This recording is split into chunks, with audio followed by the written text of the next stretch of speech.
Hello friends, this is Diksha. Welcome to let's learn maths channel. हम area and perimeter chapter पे थे और हमने उसमें एक्सरसाइज 11.1 के 3 क्वेश्चन कवर कर लिए थे।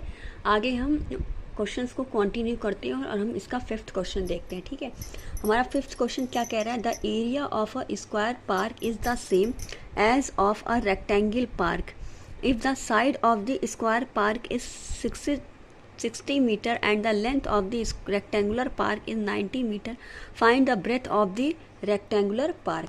ठीक है, ये हमारा क्वेश्चन है। तो आप इसको पहले देखो, ये क्वेश्चन आपका क्या रहा है। ठीक है, सॉल्यूशन पे आते ही पहले आप देखो क्वेश्चन में क्या गिवन है। The area of a square park is the same as of a rectangle park. क्या कह रहा है हमको? जो हमें रेक्टेंगल और स्क्वायर का एरिया है वो हमारा सेम है। ठीक है, पहले तो आप एक फिगर ड्रॉ कर लो। मान लो ये स्क्वायर है आपका, ठीक, ये ए बी सी डी और फिर यहाँ पे एक हमने रेक्टेंगल ले लिया। ठीक है,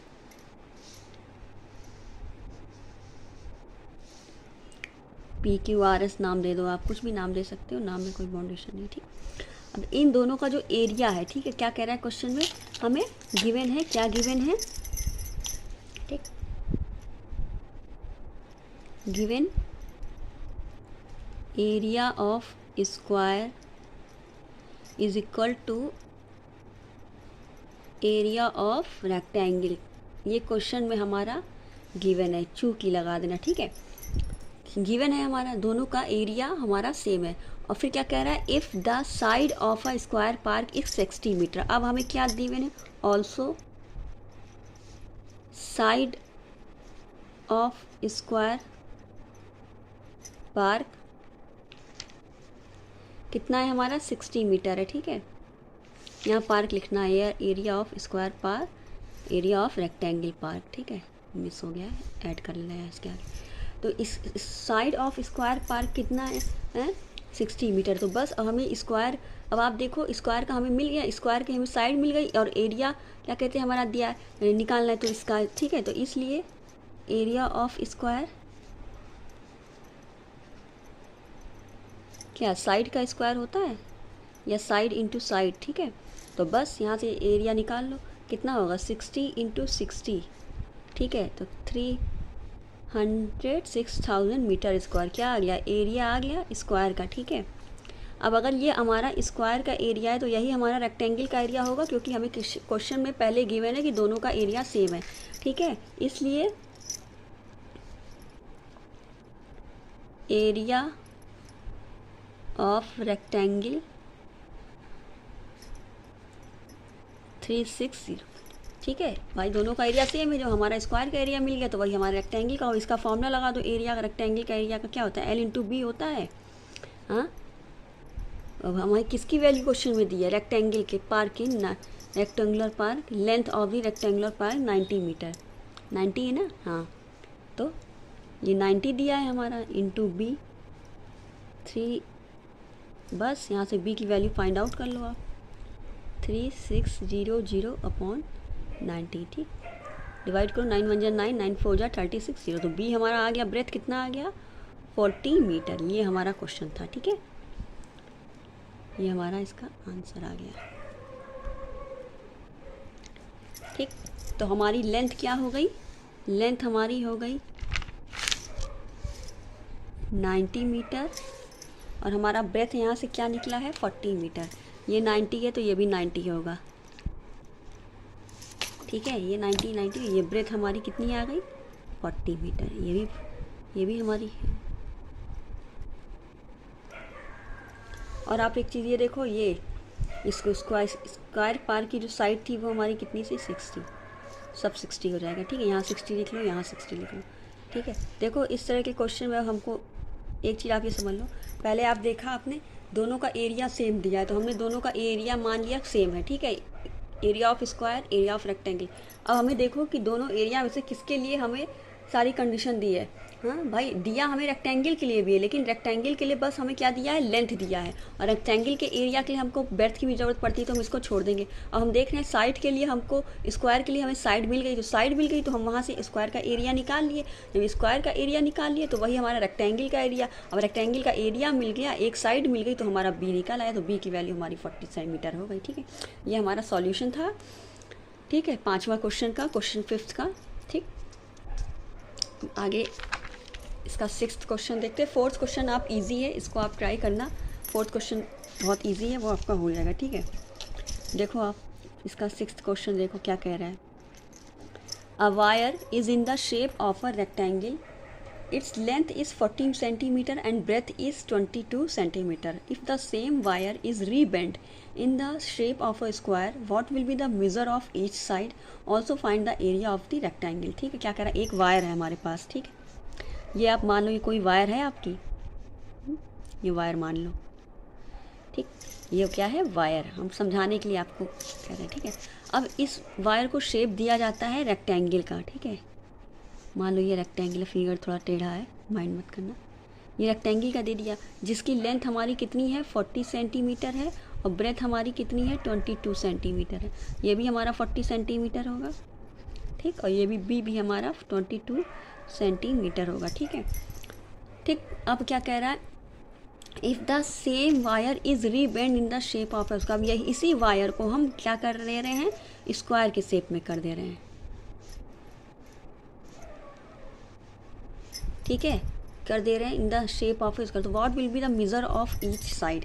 ठीक है, तो हमें इसकी साइड निकालना है। अब आप ये सोचो, वायर हमारी इतनी है, अब हम इसको चाहे रेक्टेंगल का शेप दे दें, चाहे स्क्वायर का शेप दे दें, चाहे ट्रायंगल का दे दें, चाहे सर्किल का दे दें, तो इस दिया तो इतने ही वायर का जा रहा है ना, तो इसका पेरीमीटर सेम होगा। हाँ भाई, एरिया सेम नहीं होगा। एरिया में क्योंकि ये इतना पोर्शन कवर कर रहा है, ये कम है, इतना कर रहा है, लेकिन जैसे हमारे पास कोई रबड़ बैंड है, हाँ इतना बड़ा रबड़ बैंड है, अब हम उसको सर्किल बना दें, या हम उसको ट्रायंगल बना दें, या हम स्क्वायर बना दें, तो रबड़ तो उतना ही है ना, तो उसका पेरीमीटर तो वही होगा रहेगा। तो पेरीमीटर सबका बराबर होगा। ये चीज़ है, इस क्वेश्चन में यही चीज़ समझने वाली है कि पेरीमीटर सबका बराबर होगा, क्योंकि वायर वही वायर है, उसी वायर को हम मोड़ के हर तरह का शेप दे रहे हैं, तो उसका आउटर एज है वो तो उतना ही होगा ना, जितना वायर की हमारी लेंथ होगी। ठीक है, तो इसलिए हमें क्या मिल गया, हमें ये समझ में आ रहा है कि पेरीमीटर सबका सेम है। ठीक है, वायर का पेरीमीटर जो होगा वही इन सबका पेरीमीटर होगा। ठीक है, तो बस आप इतना देखो, लेंथ इज़ 40 सेंटीमीटर। ठीक है, पेरीमीटर ऑफ रेक्टेंगल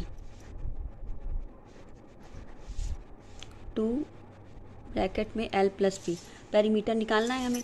ठीक है, टू L कितना है, 40, बी कितना है हमारा, 22। ठीक, ऐड करो, 2 6 4 2 6 हो जाएगा। ठीक है, मल्टीप्लाई करो, 2 2 जा 4, 2 6 जा 12। ठीक, सेंटीमीटर। तो हमारा पेरीमीटर कितना आ गया। एरिया हम नहीं निकालेंगे, क्योंकि एरिया हमारा डिफरेंट हो जाएगा। पेरीमीटर ही निकालेंगे, क्योंकि हमारी जो वायर है, वायर उसी वायर को हम हर शेप दे रहे हैं, तो जो आउटर एज होगा वो वायर पे ही डिपेंड करेगा। ठीक है, तो हम पेरीमीटर निकालिए, मतलब हमारा वायर का जो पेरीमीटर इतना है, तो वही हमारा रेक्टेंगल का हो रहा है, वही स्क्वायर का हो रहा है। ठीक है, बस अब कुछ नहीं, इसका पेरीमीटर निकल आया।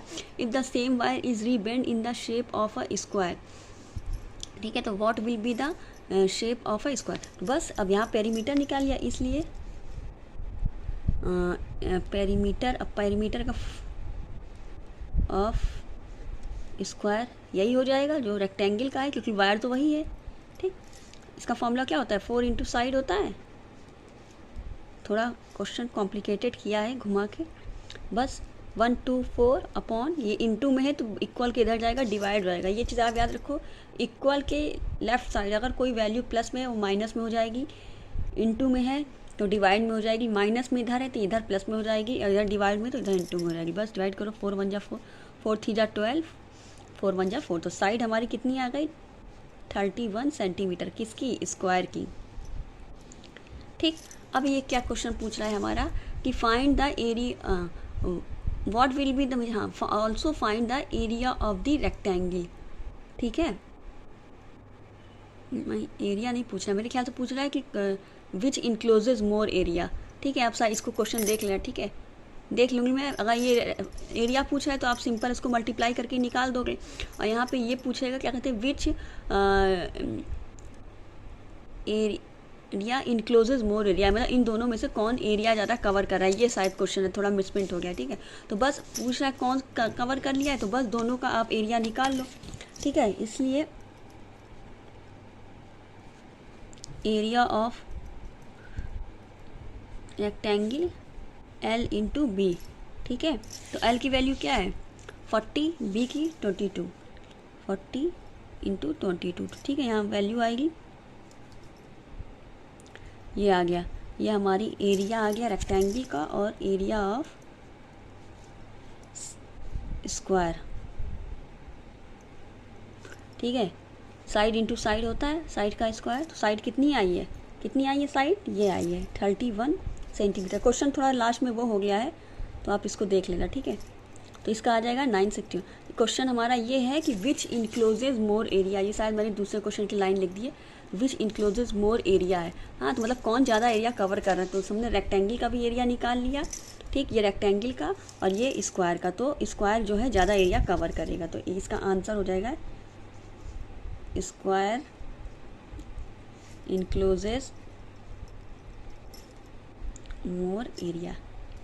क्वेश्चन यही है, क्योंकि मैंने अभी देखा था, क्वेश्चन यही है, ठीक है। तो ये आपका सॉल्यूशन था, ठीक। अगर आपको वीडियो पसंद आया हो, चीज़ें समझ में आई हो, तो वीडियो को आप प्लीज़ लाइक और सब्सक्राइब कर देना। कल मैं इसके आगे क्वेश्चन कंटिन्यू करके आऊँगी, लेकिन ठीक है, प्लीज़ वीडियो को आप लाइक और सब्सक्राइब कर देना। Okay, thank you.